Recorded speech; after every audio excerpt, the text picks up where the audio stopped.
Hi, hello, good evening, my officers. Welcome to this series called as Complete Economic Current Affairs for UPSC Prelims 2021. So this is Nisha Nujumudeen, your educated Unacademy, an expert in Indian economy, current affairs and MCQs. So today in this particular session, we'll be discussing another set of most important economy hit list current affairs topics, which will be very useful for you to answer the UPSC Prelims questions which you get it. Okay, clear? Yes, Raf, good evening. Yes, Gurintwa, Renal, Kriti, Amanda, good evening all of you. How are you all?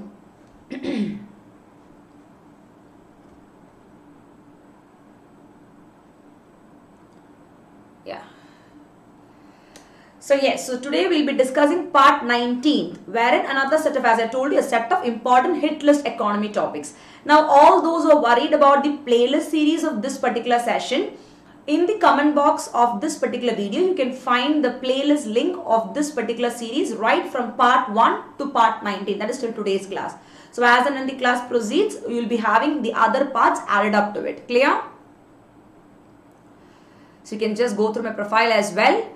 So if you see guys, there's an announcement as well. That is today being August 17th. We have one more day to go for the Unacademy combo offer. Okay. So I want all of you to make the maximum out of it, to be a part of all these plus courses or like ancient history, NCERT economy, MCQs and all, which I take, and also other educators take on Unacademy Plus platform. So before 18th of August, that is tomorrow, make use of this opportunity where you are getting amazing discounts for the Unacademy Plus subscription. For that, you can use my code Nisha IAS Live. Come and attend the live classes to become IAS officers with me, and that is Nisha IAS Live. Okay, so just keep this in your mind and make sure that you're using the best out of it, even for your free special live classes. Below the description box of this particular video, you can find a link called as free special live class link at Nisha Nujumudeen. Okay, click that. It will take you to my free special class page of Unacademy profile. There, apply the code Nisha IAS Live if you want to watch any classes for free. That is, you're getting the plus class experience in the free platform to know more about the plus facilities and features. Clear? So I do a lot of MCQ series there. You can even follow me there as well. And as always, every day 9:30 to 10 we have the so-called economy current affairs hit list series happening. Apart from that, guys, in the South channel of Unacademy, that is called as IAS Academy, guys, most important economy topics will be discussed in just 10 minutes. It's an economy booster sessions which happens for 10 minutes. So don't miss out this series as a part of a last minute revision in the IAS Academy channel. It is exclusively in English. So not only the South Indians, even the North Indians can watch my classes. So there will be bilingual classes for the South students that will be announced to you beforehand. Those will be live series. Clear?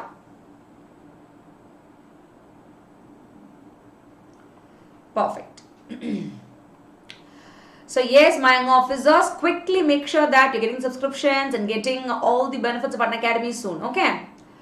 So now, here we go, my young officers. The most important topics from topic number 81 to 85 will be discussed today, guys. We have again the topics from the monetary policy perspective, because I've told you many times that as far as economy is concerned, topics from the monetary policy and fiscal policy are quite having a higher weightage. There are more chances for the related topics to come from that area of examination.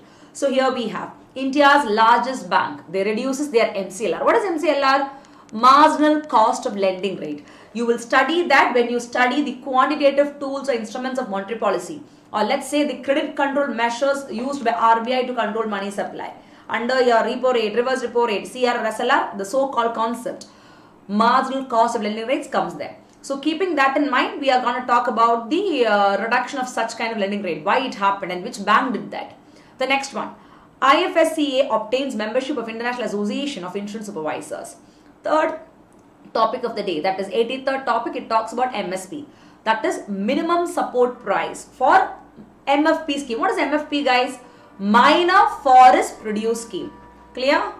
Minor Forest Produce Scheme. So again, this is one of the hit list topic from the area agriculture. So MFP and MSP are two different individual hit list topic, but they are combined under one single umbrella. But that doesn't mean that you will be studying pages and pages of current affairs on this. Just to the point, 1 or 2 slides. That's it. Which will consist of the important current affairs you should know at the same time. The conceptual clarity will also be done. So the to the point discussion happens, just like even in the plus class today I had this ancient history classes.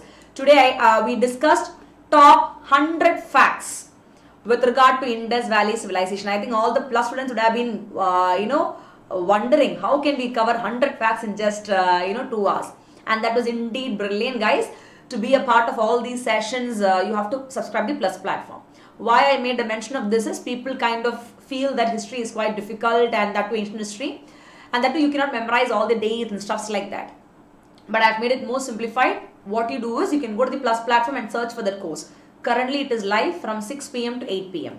The crash course on ancient history. Clear? Now back to the topic of discussion. So now the next topic again we'll discuss from the monetary policy perspective, that is RBI. They were conducting on-tap TLTRO, that is targeted long-term repo operations. The topic long-term repo operation itself is very important. So now in the context of targeted one, that is again a Hitlist topic, and they come under the context called as unconventional monetary policy. If you see these days, the traditional or the conventional tools used by RBI to control money supply or to inject money supply in the economy was not working that fine in the economy. So the economists started thinking out of the box, and they said, why don't we employ the unconventional or the traditional tools? And that is how the origin, or that is how, I can't say the origin, but then the massive use of the unconventional tools like helicopter money, then quantitative easing, then long-term repo operations, all these concepts popped up. In the 10-minute session of economy boosters, guys, which I've done in the same Unacademy Articulate channel, and also currently what I'm doing in the Namma IAS Academy South channel, you can find these topics. So just for 10 minutes, the concept and the current affairs will be discussed. So don't miss those sessions also. Clear? Because these are very, very important Hitlist topic. Multiple revisions of them is very important for you to have a thorough understanding. That is why I'm telling you. Clear? Yes, Shiv Kumar, Kriti, Soham, Pratosh, Priya. Okay. And finally, another important topic we have based on Manrega or Engineerega. What is that? Mahatma Gandhi National Rural Employment Guarantee Act. This is a scheme which has been there since a decade, I can tell you. The only social welfare scheme which has been there since 2005 and continuously funded by the central government. And now what is the status of this particular scheme in the times of COVID? It was highly hitting the newspapers, I can tell you. It was a very, very important topic, because a lot of enrollments in this particular scheme we could see in the times of COVID. A lot of people who kind of migrated from rural to urban area, when they did the remigration back to their own places because of COVID, the number of enrollments was high in this scheme. So all about that you'll be studying in today's class. Clear? So this is what we'll be covering in today's class, guys. A solid 5 topics, and these topics are again equal to another 5 to 6 topics, because a lot of subheadings will come under these topics. Clear? So today's class is very, very important because all the topics are of equal weightage from different subject areas of economy. Clear? So yes, my young officers, all ready to know these in detail, that too in a short, crisp and to the point manner, because we do a 360-degree coverage. That is a kind of advantage of our class, Hannah. Yes. So here we go. The very first topic. India's largest bank, they reduced their MCLR, which is the largest bank, commercial bank for our country, India, none other than State Bank of India. Because ever since the origin of banking, we know that the General Bank of India and the Bank of Hindustan, they were the very first banks, right? But today they are defunctional. After that, we had something called as Imperial Bank of India. But then Imperial Bank was later renamed to what? Renamed to as State Bank of India. Today, what you have as SBI was there way back, I can tell you. So now this largest commercial bank of our country, India, they reduced their MCLR rate. There should be a reason for that, right? Let's have a quick look into it. By the way, what is MCLR, guys? It is nothing but the minimum interest rate that a bank can lend.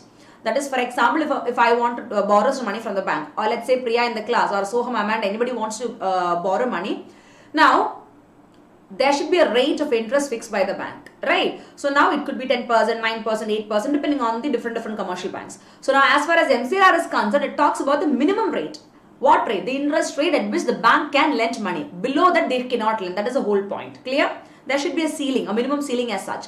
Now, when you talk about MCLR, it is very important for you to understand what is a base rate also. Because many a times when people study this concept, they tend to get confused with what is a base rate. Chalo, let me tell you that.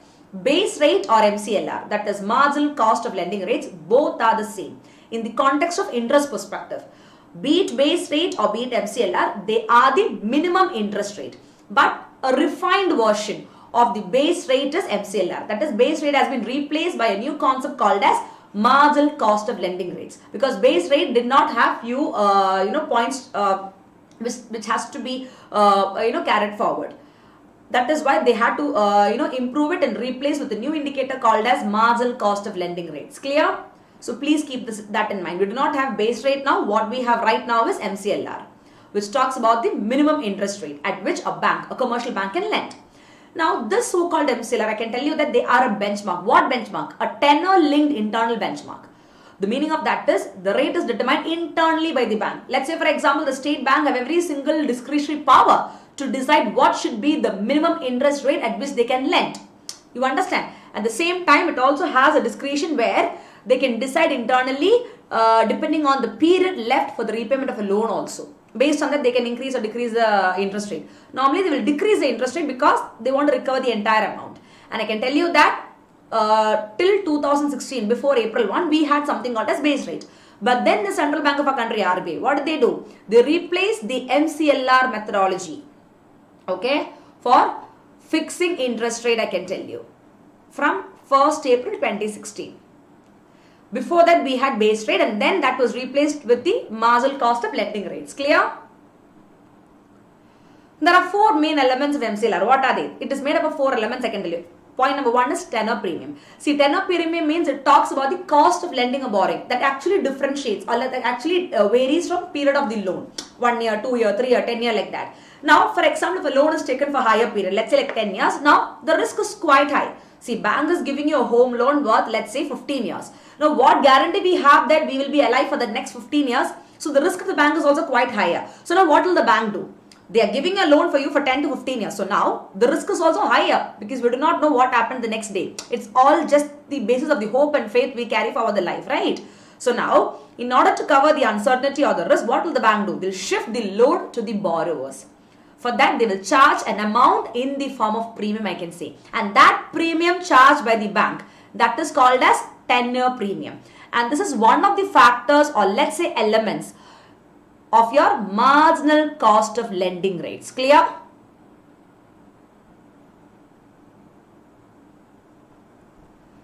The next important factors in which the MCLR is made up of is marginal cost of fund. Marginal always means additional, right? So what is marginal cost of fund? It is the average rate at which the deposit having the same maturities, okay, like 1 or 2 year or whatever, that will be raised during one particular period before the review date. But the meaning of that is marginal cost of fund is something which will be reflected in the bank's book by their outstanding balance. And there are so many components of your marginal additional cost, like net worth, that is return on net worth, then marginal cost of borrowings and all. Clear?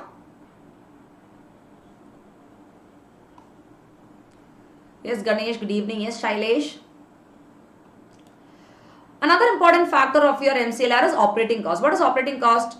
The kind of expenses we have to incur. Similarly, operational expenses include the cost of raising the fund.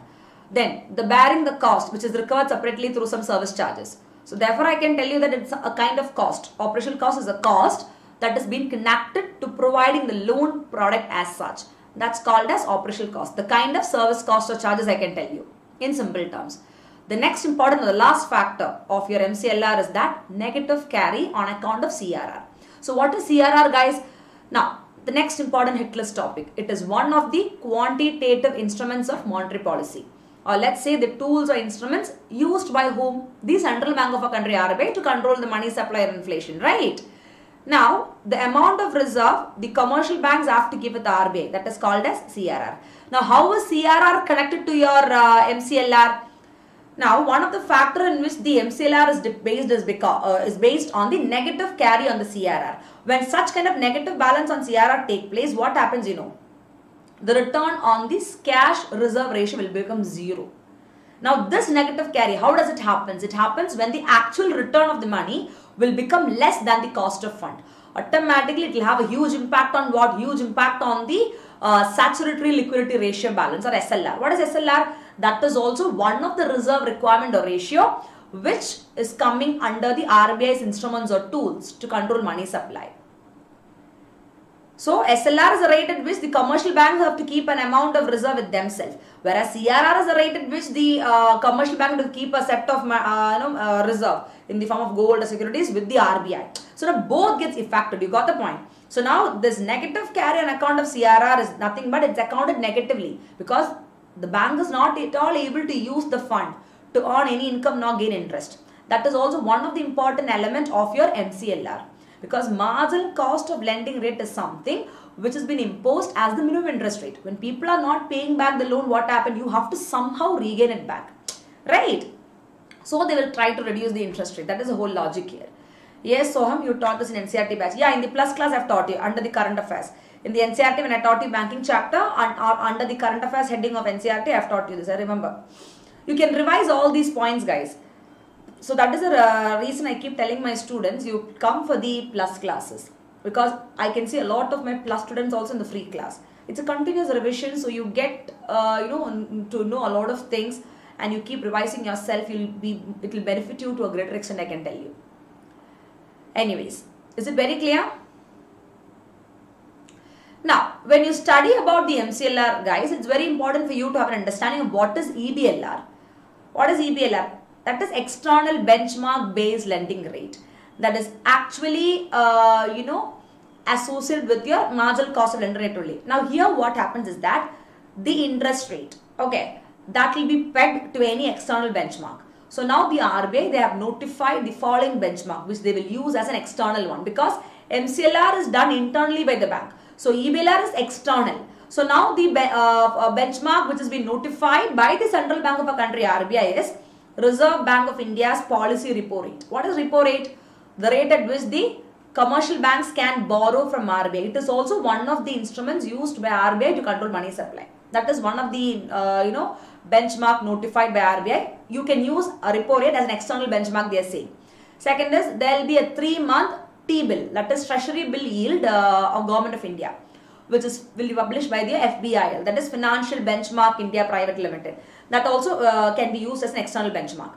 Next is you can use any other benchmark interest rate, guys, published by the FBIL. So all these will come under the category of what? The external benchmark rate. So finally I can tell you that as far as your SBI is concerned, State Bank of India is concerned, they will calculate the external benchmark lending rate as external benchmark rate plus the credit risk premium. That is how the calculation is done to arrive at the external benchmark lending rate. Clear? Why I taught this extra topic under this heading is you should very well understand the difference between MCLR and EBLR and also base rate. Another current affairs I taught you. The reason is because these kind of topics you tend to get confused. To avoid that confusion and to have a crystal clear understanding only this is being taught. Clear? This will do. These many points are perfectly fine for you to understand with regard to this particular topic. Nothing more is required. We are done. Hardly in 3-4 slides. Complete thing. Clear? The next one. IFSC obtains membership of IAIS. What is that? International Association of Insurance Supervisor. So recently when they got this membership, in that particular context we are going to study this topic. And the subject area is external sector. For that you should quickly have an understanding of what is this IAIS is all about. What is this International Association of Insurance Supervisor? What are their responsibilities, duties, and what is the responsibility of the International Financial Service Center and all. You should know what these are, right?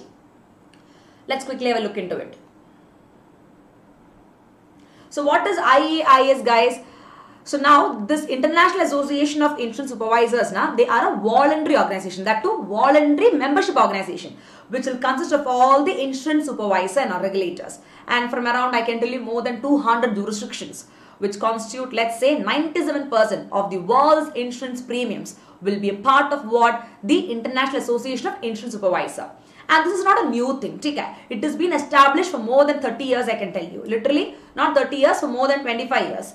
Because since 1994, it is established. And where do you have the headquarters? The headquarters for such kind of association of insurance supervisors is put up in Switzerland. Clear? What are the role and responsibilities? Very simple.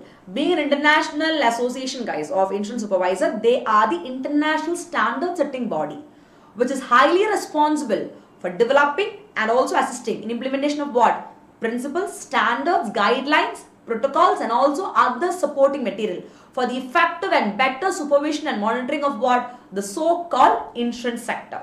which comes under which sector of the economy? Insurance comes under the third sector of the economy, that is service sector. है ना? Now, apart from that, the next responsibility of the IAIS is nothing but they provides a forum for the members, matlab a platform or for the members. Who are the members? The insurance supervisors, right? From more than 200 jurisdictions. So they will be able to start sharing the experiences and they will have a better understanding of the insurance supervision and also insurance market. Accordingly, they'll be able to deliver it properly. And who is the regulator for insurance, guys? For our country, India? Insurance Regulatory Development Authority of India, IRDAI. They are the regulator for insurance. Clear? You can just go through all these points. Quite important. And now, apart from that, an additional point to be noted with regard to your IAIS is nothing but, currently if you see, guys, in recognition of the collective expertise of the group of people who are a part of this International Association of Insurance Supervisors, they are called upon by the G20 leaders. G20 is a political symposium, right, of so many countries coming together for the common notion. So they were routinely called up by the G20 leaders and other international standard setting bodies for effective regulatory function of the insurance mechanism. Clear? That is enough. Nothing more is required from that topic. Moving on to the next topic of the day, which talks about MSP for the Mfp scheme, that is minimum support price for the minor forest produce scheme. What is MSP, guys? MSP is the minimum support price, the remunerative price which has been given by the government to the farmers, so that they will be able to fetch a better price for whatever output they are producing. So they will be able to earn a better source of income, which is automatically contributing to the bigger or the broad objective of the government of India, called as doubling the income of farmers by the year 2022. Clear? So now MSP is currently for how many crops? We have studied this topic. 23 crops. Even the recent current affairs is copra.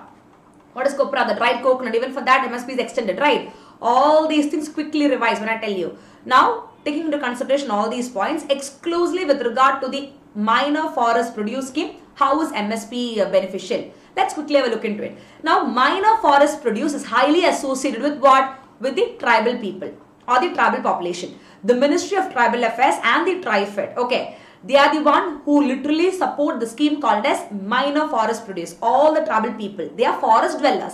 They earn a livelihood by collecting the forest produce and selling them. And they are called as minor forest produce.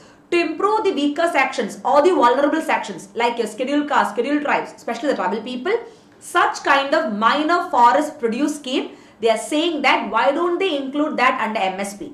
So the government can give them a better price whatever they are producing, and these people will also be able to have a better source of income, because at the end of the day they also should be promoted now. That is the whole idea behind this. Clear? Wonderful, Amanda. Yes, the bamboonomics comes here. Bamboo, very good. I have taught you this in the economy plus classes if I am not wrong, and also in the 6 p.m. free class of Unacademy, the MCQ wala. Very good. Exactly that. All these things can be connected. I'll show you a chota wala bamboo. Okay, wait. Which is in my table because I'm a bamboo lover again. Can you see?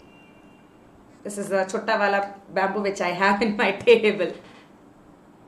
Anyways. But don't ask me, huh? I will not give you. Don't even think like that in your dreams also. Now, why it is shown as white? You will be because of the green background here. So whatever is green will be shown white only. That is why. Anyways. So here we go. The TriFed. Okay. With regard to the tribal association, guys. They are asked to initiate procurement, matlab collection of what? The minor forest produce at the MSP, that is minimum support price, from the available fund under MSP for MFP scheme, because this is very, very important, guys, that because it will help the tribal people to a greater extent. That is why I gave a background data as such. Information with regard for you to know what is the meaning of MFP and also MSP. Why you are supposed to bring MFP under MSP. So let's quickly have a look into what is MFP all about, a conceptual understanding. Now, minor forest produce, in simple terms, it refers to all the non-timber forest produce, guys, of plant origin. And for the tribal people, it is an important source of livelihood, right? Because they are non-wood forest products. It can include your bamboo, your canes, your fodder, leaf, gum, waxes, dye, resins, etc., etc. Apart from that, even a lot of food like your nuts, wild fruit, honey, lark, tussar, all these things are part of MFP. what do these tribal people do is they'll kind of start collecting these products, do a farming of that, so they kind of earn a better livelihood out of it. So to promote them, why can't these kind of minor forest produce products come under MSP? So when they are under government purview, they get a better market or reach. That is the whole notion. Why the minor forest produce scheme was put forward by the TriFed, which is coming under the Ministry of Tribal Affairs. Clear? Yes, Pradosh, Kopra covered in 10 minutes video. Yes, I have done this in the daily booster series of economy. In the same Unacademy articulate YouTube channel I have done. Even MSP also for 10 minutes I have done. What you do is you go and check economy booster series by me. Go to Google or YouTube, type economy booster series with my name. In the same Unacademy articulate channel I have done a lot of videos, 10 minutes, individual topics. And also in the Namma is Academy YouTube channel for the South Indians. In English only, it will be done. Yes, Swapnil, what is it? The playlist of that is already shared to you. What I'll do is once the class is over, this live is over, I'll put the playlist of the fundamentals of economy, the 10 minutes class, and also this current economy class individually in the comment box I'll put. So all of you can revisit and you can have a look into it.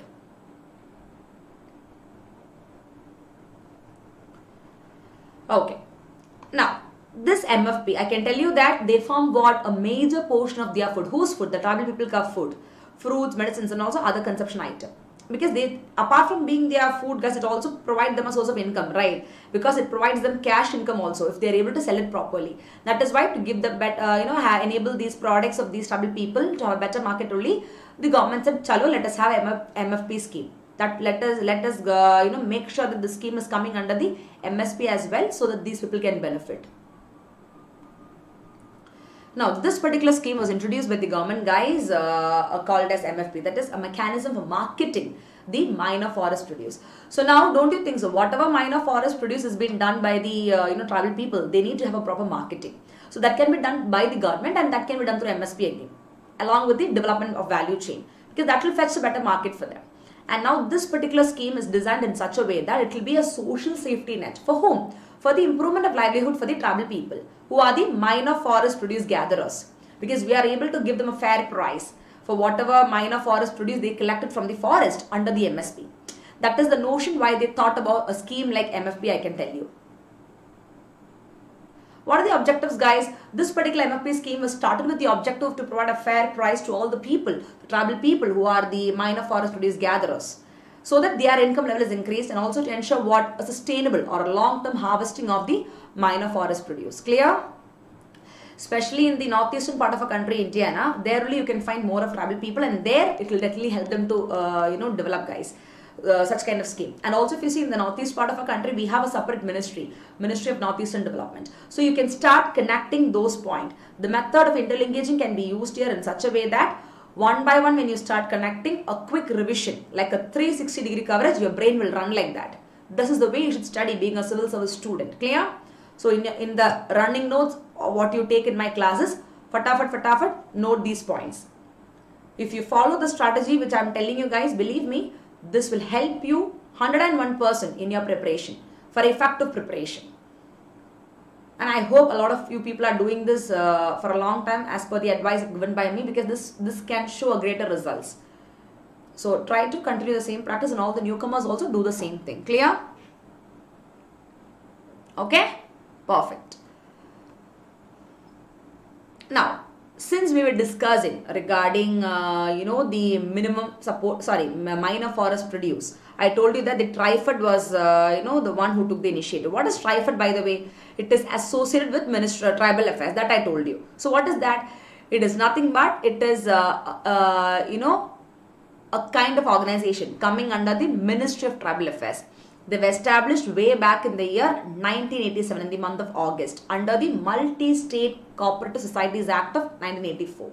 And what is the responsibility of this TriFed, guys? Very simple. It is mandated, or it is compulsorily they have to bring socio-economic development. Of whom? Of the so-called vulnerable population, that is tribals, guys, of our country. How can they do that? They can do that by institutionalizing the trade of the minor forest produce, and also surplus agriculture produce, which is collected or cultivated by these tribal people. That is the main responsibility or the job of this TriFed. Clear? And now, having understood the meaning or importance of trifid, I can tell you that they play not a single role, but rather a dual role. That is the role of both a market developer and a service provider.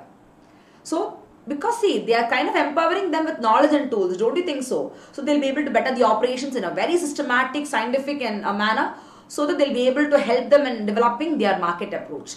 That is a so-called objective, or let's say the role or responsibility which has to be done by the trifid with regard to the travel development. Clear? That's all with regard to that particular topic. Moving on to the next important hit list topic, guys. It is a very, very important topic. Please pay attention. Please make a note of it. RBI to conduct on-tap targeted LTRO. So now what was the current affairs is that if you see under the banking subject area, the context was the Central Bank of a country RBI. It was said that they will conduct on-tap targeted LTRO. That too for an amount of 1 lakh crore. Why? Because they want to ensure a comfortable liquidity, or let's say money supply condition in the system, in the economy. Basically, you should understand one thing, guys. The targeted LTRO, or let's say long-term repo operations, they are the unconventional monetary policy tools introduced by RBI. Why? Because with the sole objective of injecting money supply into the economy. In times of COVID-19 pandemic, money supply was quite less. The entire sectors were affected to a greater extent. So now injecting money supply and making sure that we are not lacking all these things, such kind of unconventional monetary policy tools was introduced, and that is LTRO. Now in LTRO itself, there is another bifurcation called as targeted LTRO with regard to sector specific investments. Okay. So now let's quickly have a look into what that is all about. Having understood the current affairs background of this, it's important for us to have a quick look into what is TLTRO. Before that, let's have a look into what is LTRO. Otherwise, you will be confused. What is targeted LTRO? You should know what is LTRO, right? So here we go. Now this is something similar. This is something similar to your repo rate, I can say. What is repo rate? That is a traditional or a conventional monetary policy tool, the rate at which the commercial banks can borrow from RBI. And what is reverse repo rate? The opposite, the rate at which the RBI will borrow from commercial bank. We know that. Now, if you see in the case of long-term repo operation, that is also a tool, an unconventional tool under which the central bank, what they will do? The commercial bank will borrow from RBI only, but here the central bank will provide a loan for longer period, like 1 year to 3 years at the existing repo rate. See, in the context of the traditional, instrument of monetary policy repo rate, the central bank will give loan to commercial bank, or let's say the rate at which the commercial bank will borrow from RBI. Okay? It is for a short period of time. It is not for a long period, and the rates will differ. But here in LTRO, the same thing. Instead of short period, from 1 year to 3 years, the commercial bank can get loans from central bank, and the central bank will give them money for this longer period at whatever is the current or the prevailing repo rate. And what they will do as a security or surety, they will accept the collateral, and that collateral will be government security with the matching or higher tenure. That is what they do. This is called as LTRO, long-term repo operations. A very, very simple term. Clear? Yes, Pratosh, helicopter money, is it similar concept? No, not at all a similar concept. See, helicopter money is also one of the unconventional monetary policy tool like the LTRO. See, the sole object of LTRO, helicopter money, quantitative easing. These are all to inject money supply in the economy in the context of COVID-19 pandemic. That is how these concepts came up, right? Now, in helicopter money, the funds will be print. That is, a government will ask the RBI to print money, and that currency will be distributed among the public. You got the point? Whereas, in the context of quantitative easing, the same thing. Money will be given to public in a different way. That is, RBI, they will sell the, RBI will purchase the securities from the open market. Something similar to open market operations. That is how quantitative easing works. At the end of the day, the sole objective is to increase money supply. You got the difference. Do not get yourself confused with helicopter money and also LTRO. But they are totally different things. Here, central bank is giving a loan to the commercial banks for a longer period of time, 1 year to 3 years, at the existing repo rate. You can get confused with regard to LTRO and repo rate, because both are kind of borrowing of the commercial banks from RBI or central bank. Repo is for short term, LTR is for long term. And the next point is existing repo rate. Clear? You shouldn't be confused. Believe me, all these are important topics. And one more thing, I can guarantee you that taking into consideration the past 5 years question paper and also the question paper analysis what I've been doing every year, This year also 101%. Write it anywhere, guys. You will definitely get at least one question from the instruments of monetary policy. It could be CRR, SLR, repo rate, reverse repo rate, open market operations, bank rate, MCLR, then your unconventional tools like your helicopter money, quantitative easing, LTRO, TLTRO, anything. This instruments of monetary policy is very, very important. Definitely you will get. That is why every now and then whenever I take this topic, I go very slowly. So how it is for the prelims? 101% guarantee for the prelims you will get. Even last year and the year before that, when I did the predictions of the question paper in the in the free class and plus class of Unacademy platform, remember the same questions I said, the keyword, it came for the exam also. This year also very sure it will come. So make sure that all these areas are revised continuously. Clear? Okay. Yes, Amanda, last year also it came. Last year everything came. Like how I said, CRR, SLR, then repo, like a match the following it came. Right, remember? The same questions also we did for most probable MCQs in the Plus platform. You were also there. That will come. Those are important things. That's why I keep telling you, don't miss my classes, especially the MCQ class. Sometimes in between the class, you say the predicted questions, the areas. I know that can have a click also. So make sure that you don't miss the class. That's what I will say. Nothing else. Anyways, moving on to the next part. So having understood the meaning of LTRO, it's important for you to know what is the LTRO. Targeted long-term repo is what? The same thing. But here, in the targeted LTRO, the banks, what bank? The commercial banks can invest in particular or specific sectors through few instruments like debt instruments. It could be a commercial paper, it could be a corporate bond, it could be a non-convertible debenture. Why? Because the sole objective is they want to push the money or the credit flow in the economy. Clear?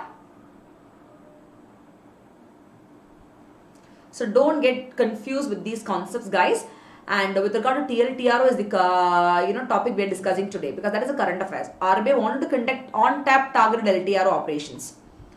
Now, why it is called targeted LTRO is because the central bank, they wanted banks, the commercial banks, opting for funds under this option. Why? Because they want such kind of funds to be particularly or specifically invested in the investment grade corporate debt. They were quite specific in the investment as well. Because in this pandemic, we saw even the corporate sector was completely down, right? And now through these options, what happened? It will enable the commercial banks to get funds for a longer duration compared to the short-term, fund or liquidity which the RBI gives to commercial bank, like the repo rate. That is why it is said that the LAF, liquidity adjustment facility, called as repurchase options, and also marginal standing facility, the next important instrument or tool of monetary policy. Under that LAF only, repo rate and reverse repo rate comes. All these facility is there, using which the commercial banks can get money from RBI. But it is for a shorter time. But we need a longer time now because of this crisis. That is the time where your LTRO, long-term repo operations or targeted LTRO will come to place and make a lot of impact. Clear? And what is MSF, guys, by the way? This is also important. Marginal standing facility. It is something similar to repo rate. See, what is repo rate? The rate at which the commercial banks can get money from RBI. MSF is also the rate at which the commercial banks can borrow from RBI at overnight. That is, it's called as overnight borrowing. Fatafat like that, now within a short duration, you can get the fund for emergency situation. And there is a capping of fund also in the context that there is a limit. You can't get more money, but overnight you can borrow funds with a limit. With a limit compared to the repo rate, the money flow will be faster. That's the major difference between repo rate and marginal standing facility. That is enough. Just for you to know what is the difference I've told you here. Clear? So you don't get confused. So many concepts came in this topic. So though it is a topic based on long-term repo operations, how many important current affairs or let's say the conceptual topics of economy we discussed? Around 4 to 5. Which is equal to 4 to 5 extra topics. So make sure that you're noting down all these things in your running notes. Clear?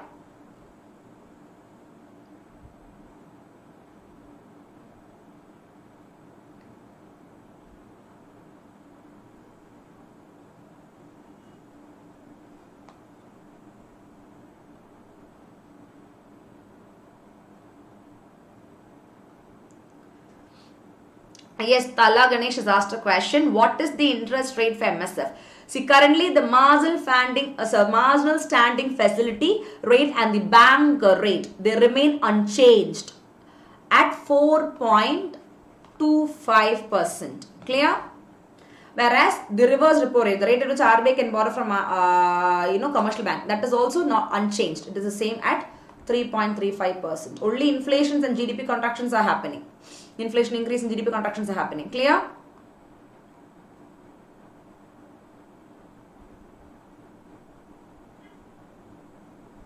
Overnight, they can get the funds from RBI, guys. That is the biggest difference between repo rate and MSF, Marginal Standing Facility. Perfect. Yes, Swapnil, what is it? I am new today, ma'am. No issues. You can watch the class and you can watch the playlist of the previous sessions as well to get a continuation. Okay? Yes, Pradosh and others. Perfect. Yes, Ashok. Here we go. The next important topic of today's class, it talks about Manrega, or let's say MGNREGA, Mahatma Gandhi National Employment Guarantee Act. Now, if you see, this has been one of the most important welfare schemes, by the central government to provide employment to all the returning migrants who went from rural to urban areas and also others in the rural areas who have been rendered jobless due to lockdown. Now, tell me this in the times of COVID-19, okay? Is it only the people in rural area who was affected? Definitely no. Even the people in urban area, oh my goodness, people were completely thrashed. No employment, no income, no investment, no productions. It was completely in a standstill, right? Now, let's quickly have a look into the importance of this particular scheme, which has been there since, a decade. That is, since 2005, you have this welfare scheme. Let's quickly have a look into it. Yes, Kriti, yes, ma'am, covered this in NCRT. Yeah, we have covered this. But now, a little of addition, we are going to talk about this. A little of updated current affairs. So now if you see this particular act, okay, what is it all about? It is nothing but, as far as the Mahatma Gandhi National Rural Employment Guarantee Act is concerned, the sole objective is they want to provide at least 100 days of guaranteed wage employment. What they will do here is, all the people in rural India, especially youngsters and women, okay, they'll give them training. And if they are a part of this particular scheme, if they are eligible beneficiary, means they'll be given training, and after that a period of 100 days, that is 3 months and 10 days, 90 plus 10, total 100 days, they'll be given employment. And accordingly, they'll be given a short wages also. Sometimes if they have to travel, let's say 5 km or 10 km from the place where they are staying to go for the work, they'll also be provided extra wages in par with that. Okay, but the time period is very less. Clear? So this kind of Manrega scheme is providing a legal guarantee for wage employment, I can say. Since 2005, it was introduced, and every year the government spends like anything for this particular scheme because the enrollment is huge. And I can tell you that the other scheme is a success. We can't say it is a failure. If it is a failure, means for more than a decade or 10 years, such kind of scheme cannot continue in the country, right? And they are a central sector scheme. 100% funding is done by the central government. Clear? And this is also a demand-driven program, where the provision of work is triggered by the demand for the work by the people who are wage seekers, who wants a work or job. Clear? Yes, Soham, ma'am, Manrega enrollment high is equal to lack of employment. Obviously, Soham, in the times of COVID-19 pandemic, that is what we witnessed now. People lost the job. So, especially most of the migrants who went from rural to urban area, they started remigrating. Automatically, they went for this particular scheme because they never had any of the option. That is why what happened was, the central government, a proposal was given that from 100 days, let us extend the, number of days to 150. What happened was, like, guys, before March itself, in the beginning of this year, last year, before 2020, before March itself, the Manrega training was done and people were given employment and everything was done. Suddenly in 2020 March, what happened? We witnessed what? We, witnessed such a kind of pandemic situations where we did not know what to do. The entire economy was, shattered. Not only India, but then the whole economy, I can say.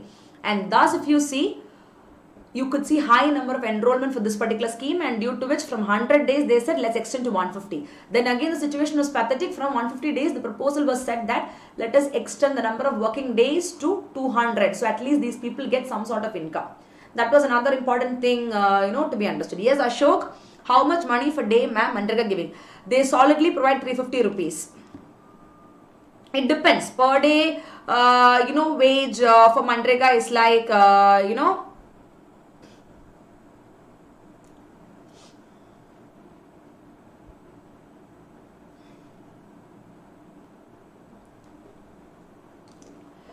actually 350 is what they should give, but in reality, don't tell anyone that I told you this. It is a most interesting thing. That is, it depends. That is for unskilled manual workers. Okay, the state-wise rate. The state-wise rate I'm telling you is, let's say, for the state of Tamil Nadu. it is 256 per day. Wage rate in rupees per day is 256. If you see Telangana, it is 237, then Tripura 205, Uttar Pradesh 201, it is very less in UP and all. I'm talking about the unskilled manual workers under this. Clear?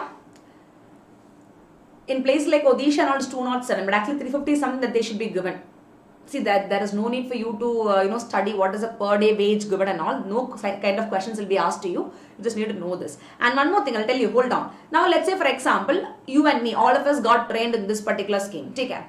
When you get trained in this particular scheme, suddenly you are not getting an employment. This is a compulsorily, wage employment ka scheme now. If you're not getting employment, what will you do? It is again the responsibility of the government to give you unemployment allowance. There is also something called as unemployment allowance in this particular scheme. Clear? Compensation is there. That is, there are legal provisions for allowances and compensation, both in case of failure to provide work on demand and delay in payment. In either of the case, definitely they will be given allowance. Clear? That too, it will be, that is, allowance will be given. Unemployment allowance will be given within 15 days. I repeat, within 15 days they will be given allowance. It's not 30 days or 6 months. They do not wait for 1 month and all. If they are not employed for more than 15 days after this particular scheme, I mean, if they are eligible beneficiary for the Manrega scheme, then within 15 days they will get unemployment allowance. Why I said 15 days is because for the prelims examination, okay, if at all you get a question from Manrega, which is important, they can twist you with 15 days and 30 days. I have done the similar question, the similar keyword for the 6 PM Hitlist free class, 1000 Wala MCQ class. Remember, all those who attended regularly will know. Yes, Pradosh, depends not actual rate, fixed depends on state, I guess. 350 rupees is what they said. See, Pradosh, 350 is what they said, but in reality they don't pay that. How I am so confident is because I was associated with one of the papers on this project, okay. Being an economist for Government of India, again, we deal with multiple projects. So, one of the project, when I was also involved in the so-called MDEG, it's a funded project. That time, when we did the survey and analysis, we got to know. That is why so crystal clearly I could say the rates to you. 256 for Tamil Nadu, 237 for Telangana, 201 for Uttar Pradesh, 205 for Tripura. So, clearly I could say it's because of that. See, apart from being, UPSC faculty, I'm also, an economist, guys. So, my area of field is somewhere where the research will keep going on, right? That's why I was able to tell you this. It differs for different states, it differs, guys. Clear? Now, people will want to know what is the, kind of amount for Maharashtra, Kerala, all these things. Oh my goodness. It keeps on changing, that is there. That is again another important point to be, understood. And if you see the recent current affairs is that, I can tell you, 3 months back, 3 to 4 months back, not 3 to 4 months. Yeah, in the month of April, okay, in the Hindu newspaper, in the first week of April, in this year, if you see, there was a news saying that in the context of Karnataka, they said they want to revise the daily wages given under Mahatma Gandhi National Employment Guarantee Act to rupees 289 per day. They increased it to rupees 289 in Karnataka. That was a current affairs. I have taught you this also. Clear? See, all these are not that required for you in depth, but I am just telling you.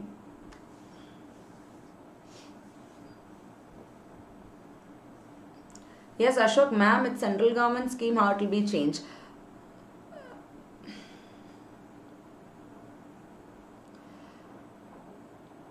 See, as far as the Manrega Act is concerned, they will even incentivize the state to provide employment.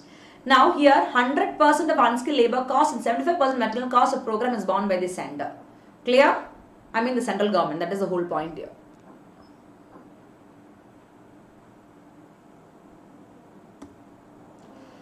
Now, another important point in this context is the Gram Panchayat, the local bodies, okay. They are also to implement at least 50% of the works in terms of cost.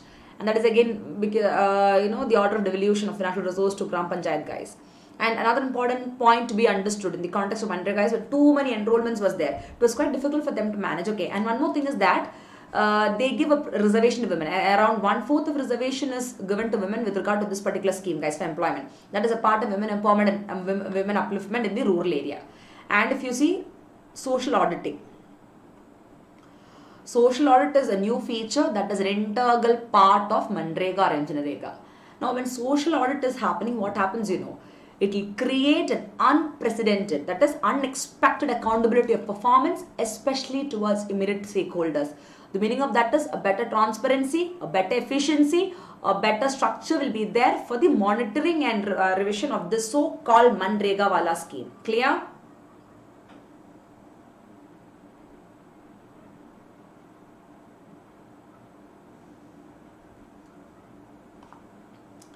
See, this particular topic is a very, very important topic, my young officers, because every year if you see, be it the budget, the union budget highlights, you can find such kind of scheme popping up. If you see in the year 2019 and all, 1920 budget and all, around 60,000 crore rupees were allocated extra for the benefit of this Mahatma Gandhi scheme. And this year, if you see in the context of COVID-19, as a part of Atmanirbhar Bharat Abhiyan, the 20 lakh crore economic stimulus package, we again saw a lot of addition to this particular scheme, a lot of benefit to this particular scheme, because the entire India is consisting of majority of rural people. Even today I can tell you that the famous quote said by the father of our nation, Mahatma Gandhi, the soul of India lies in villages. It is very true. Majority of people even today lies in rural India, right? And people are kind of struggling over there. People are kind of having a lot of issues there. That is why it is said that development of the rural India should be the notion of our country India to develop from the scratch. It is not like shifting from rural to urban. That is not required. Rather, in the rural area itself, let us have all the facilities to make it more urbanized and make sure that we are developing the rural area. At the end of the day, we are developing the people and the GDP per capita, everything, sab kuch for our country will increase, thereby leading to a sustainable, I repeat, sustainable growth and development, because that is the current agenda for any country. And as far as an emerging or a developing country like India is concerned, we have to follow that. है ना? ठीक है? Yes, thank you, Pradosh, and I hope everybody else got the complete information with regard to this. I can see a doubt from Soham. Ma'am, I have a question bit irrelevant to the topic. Okay, no issues. Do you endorse pension go people without any work? For the people who can work, does it harm productivity? See, Soham, I'll tell you something. With regard to pensions, it's a very beautiful question asked by you. We have so many pension schemes out there. And as far as you people are concerned, for the UPSC examination, you got to keep in mind one thing. With regard to informal sectors, because even today, if you see, more than 90% of people of our country is put up in the informal sector. That is why pension schemes in association of bringing the informal people liable is brought in, like your Atal Pension Yojana, Pradhan Mantri Shram Manda Yojana. All these things are nothing but to give pension to the people in the informal sector. Only thing, the variations are different. If you see in Atal Pension Yojana, after the age of 60, you will be getting 3,000 you will be getting 3,000, 5,000 or 1,000 rupees based on the contributions you did. Whereas in Pradhan Mantri Shram Mandan Yojana, you will be getting a solid of 3,000 rupees irrespective of the fact whatever has been your contribution. The government will do the mismatching there. That is a solid difference. But these two schemes are for providing pensions to the informal sector. Now, with regard to the question what you asked, with regard to pension, that is, people who can work after 60 also, why are we giving them that? And is it not hampering productivity? Definitely not at all hampering productivity. You can connect this topic to demographic dividend. What is demographic dividend? I have taught you this again. The number of young working population. As far as the country India is concerned, we do have a very big population, young population. That's the biggest blessing for us. The only problem is they are not skilled properly. So you have to skill the unskilled and upskill the semi-skilled people. That is what we should do. That is why the National Skill Development Program was put forward in the year 2015 by the Ministry of Skill Development and Entrepreneurship, right? So now the youngsters have to be pushed up, and now there is a certain age limit for everyone. We are all human beings, not superhuman beings, okay? As a general routine factor is concerned, guys, after certain age, your body doesn't permit you to walk the way you want. You may have a dil, matlab strong wala dil, chalo, you can do it, very good. But then what you can do at your 20 years or 25 years, you cannot do at your 65 years. There's a huge difference. Though you are fit, you're strong or whatever you are, there's a limitation.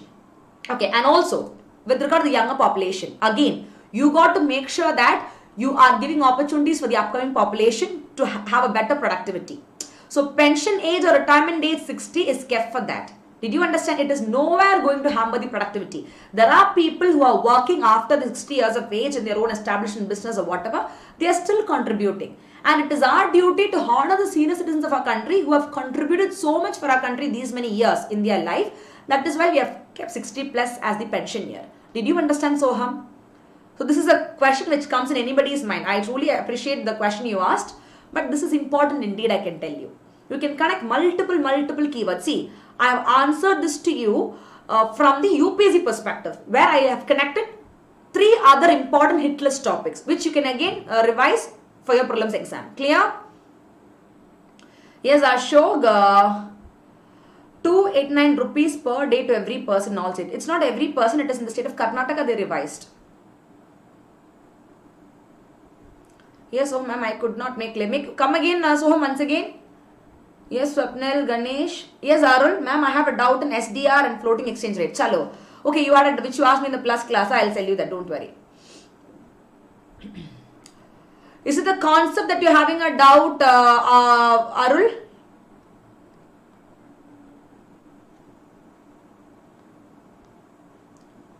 Or it is the current affairs connection of that?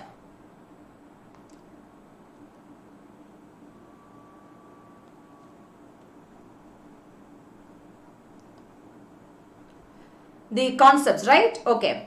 So here we have another doubt by a student, and now the doubt is, one second, let me just explain to you like that beta.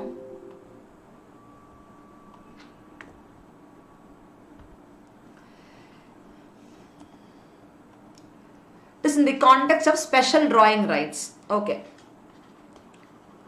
I think I should keep a doubt clearing class in YouTube once, where I should, ask me anything like that. Hannah. So now what is SDR? SDR is special drawing rights. It's actually an international reserve asset of what? The IMF, that is International Monetary Fund. Take care. So SDR in simple terms is nothing but it is an international reserve asset of the International Monetary Fund. They refer to any type of international, it refers to an international type of monetary reserve currency which has been created by the IMF. Clear? Since 1969, you have special drawing rights created by whom? The IMF. And they operate as a supplement, I can tell you, to the so-called existing money reserve of the member countries. So don't take special drawing rights as a currency or a claim. They are neither a currency nor a claim. Rather, they are a reserve asset of your International Monetary Fund, which will be utilized by the members of IMF. Clear? In simple term. And now to calculate SDR, we take into consideration from the entire world 5 important currencies. The 5 important global currencies. One is US dollar, second is UK pound, third is Chinese renminbi, fourth is Japanese yen, and then euro. Indian currency doesn't come under the strongest currency of the globe. It doesn't come under that. We still have to improve in that. Clear? And this SDR is issued by the IMF in simple terms. They are units of account. SDR are units of account for the IMF, and they are not at all a currency, not a claim. Please keep this in mind. People consider SDR as a currency or claim. That is absolutely bullshit. They represent a claim to currency held by the members of International Monetary Fund, okay, for which they may be exchanged. That is enough. Those points are perfectly fine for you to understand. Is it very clear, Arul? Now, with regard to floating exchange rate system, see, there are 2 types of exchange rate. One is called as fixed exchange rate. Another is called as floating exchange rate. Now, floating means what? Something that is flexible, I can tell you. Okay. Now, a floating exchange rate is a regime where the current currency price of one particular nation, it will be set by the foreign exchange market, which is based on the, let's say supply and demand relative to other currencies. And this is totally opposite to the fixed exchange rate, guys, in which the government will entirely or predominantly will fix the rate. Here, the government will not fix in case of floating exchange rate. Here, the currency price of one nation will be set by the forex market based on the demand and supply of that so-called other currency. Clear? I'll give an example to you. That is, for example, to understand floating exchange rate in a very, very simple manner, $1 US. Okay, $1 US will buy 1 British pound today. But it might buy only 0.95 British pound tomorrow. That is the whole logic here. You got the point? That's called as floating exchange rate. Perfect. So yes, my young officers, thank you so much. So indeed, today was a class not only for economy hit list topics, we even had a doubt clearing sessions also. So anyway, all the questions, whatever you people have asked is also in the context of economy only. So I hope even the others have benefited and also had a quick revision of the same. So do not forget to like, share and put your valuable feedbacks in the comment box of this particular video. Clear? Before leaving the class. So thank you so much, my young officers. I'll see you all tomorrow at the same time 9:30 with another set of hit list economy current affairs topic and also in the Unacademy free special live classes with the marathon series for history MCQs, guys. The timings will be updated soon. You can find it via the Unacademy profile and also via the Telegram and all. Clear? I hope all your doubts are cleared. Full-fledged. Take care. Chalo, thank you so much. Take care. Good night, Shubhratri and Jai Hind.